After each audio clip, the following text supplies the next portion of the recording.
Hey everybody, we're here on the Van Show talking to my friend, LeUyen Pham. Say hi, Win. Hi, Win. Ah. So Win, we want to know about you. So first of all, tell us where you're from. I am from, well, right now I'm living in Los Angeles, but I lived in San Francisco for 12 years before that. So Oh. I think I still consider myself a San Franciscan more than a Los Angelian. Oh yeah? Well, you got to give LA some time. Yeah, you kind of do, yeah. Now, Win, do you have any pets? I do. We have a cat named Sardine, which I love. She's a silly little cat, and I'm pretty sure she's trying to take over the world. She's just evil, you know? So behind our backs, I know she's stealing food, and she's trying to get my bank account number, and she's always watching me when I'm on the computer trying to get all my passwords. So I know she's trying to destroy the world.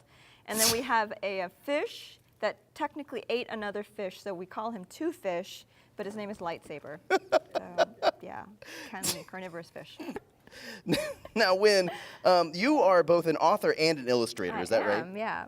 How early on did you start writing and illustrating? Oh, gosh. You know, when I was a kid, I used to make books for people, like for other kids in my class, and they would pay me money for it. Wow. I used to make like Star Wars little booklets, and I would make the kids into characters in the books and then sell them for I don't know what. So I would say, I think my first book was when I was 8. So I'm going to say I've been an established author, illustrator since 8. Yeah, wow. Yeah. Professional. Professional. But I actually went to school to study law. I wanted to be a lawyer. And it wasn't until I was in arts at UCLA that a professor of mine saw some of my drawings and suggested that instead of doing law, maybe I could consider the art world, and I really didn't think I could afford it. It was a crazy kind of lofty dream. And my parents, being from Vietnam, they were intent on all of their kids having real jobs, and an artist is not a real job. But I took my stuff in. I had a bunch of little drawings, and I took it to an art school, the Pasadena Art Center College. And they gave me a scholarship, and if I didn't have the scholarship, I would not have been able to go to art school because it's expensive. And it was great. I have not looked back since, and I've just been drawing every single day since then, pretty much. And so, at a young age, were you disciplined in your drawing? Like, were you really studying it and looking at books for drawing, or did you just kind of wing it? I just drew all the time. I had teachers and librarians were the ones who encouraged me to draw. Not really so much my parents, but every class I'd get into, everyone called me the class artist, and the teachers would always be the ones to say, you know, you really should be an artist. So I think I had their voice somewhere in the back of my mind when I started to do children's books. And I still think of all the books that they gave to me to read that manifests itself in the books that I do now. So I can see my childhood in all the books that I've illustrated in some way.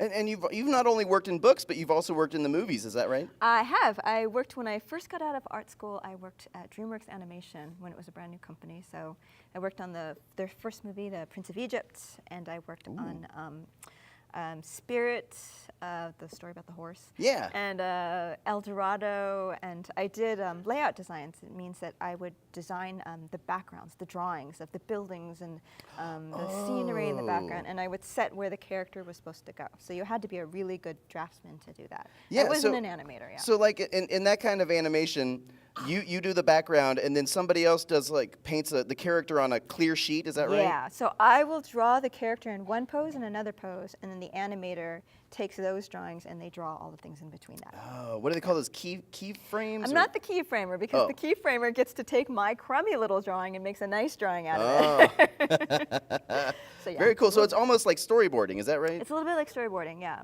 Storyboarding, but a little more detailed. Wow. Yeah. Very cool. And then you got into books. I did. I had always wanted to do children's books. And when I went into animation, I didn't want to stay in animation because it was a crazy business where you go in and all of these people, these artists, are these amazing artists. But I think I was 22 when I got hired. And I was sitting at a table, and at the time DreamWorks had just started, and I was sitting at a table with a South African, a German, a Spaniard, a Britishman, and they all had these crazy stories about their lives, and I realized I'm 22, and I'm at the end of my life, at the beginning of my life, and I just didn't want that to happen. So I decided to quit. They told me to go out and try new things in the world, and that's what I did. So I decided to just go out and take a risk and kind of paid off. Wow. So did you do some adventuring before you started writing? I did a lot. I've traveled the entire world many times over. I got Whoa. lost in Africa. I was nearly Uh-oh. trampled by elephants. Wow. I went over the Victoria Falls. I didn't go over Victoria Falls, but I did go through the Zambezi River, went whitewater rafting. I've been through Australia. I've seen the Great Barrier Reef.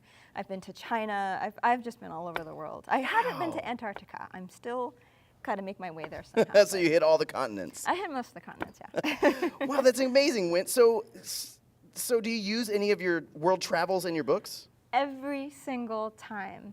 And you know what's great actually is I take sketchbooks with me everywhere I go. And one of the things I like to say is that drawing is like its own language. It's its new language. And everywhere I go, like you go with tourists and you see people like snapping a picture with their phones, and it takes 2 seconds.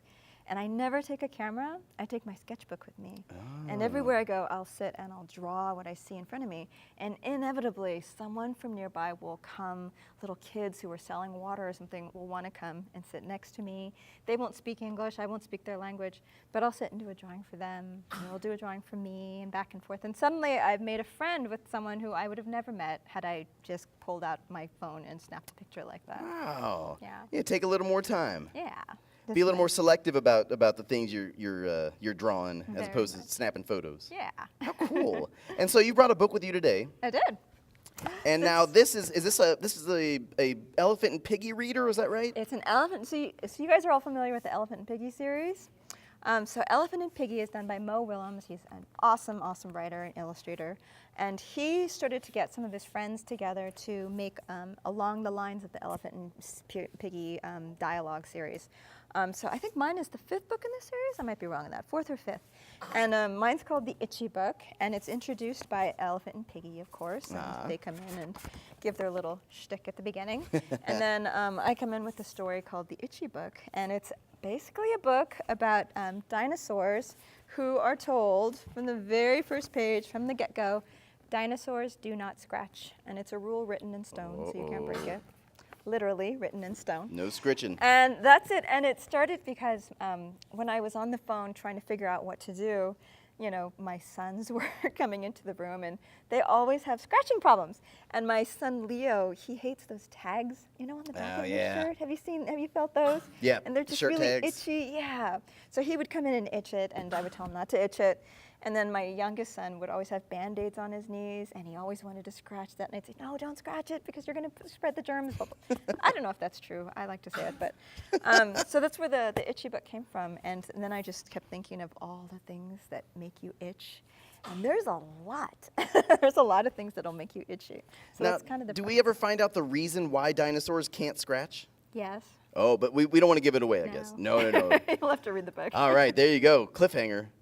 All right, now, Wynn, would you like to answer some audience questions? Yeah, I'd love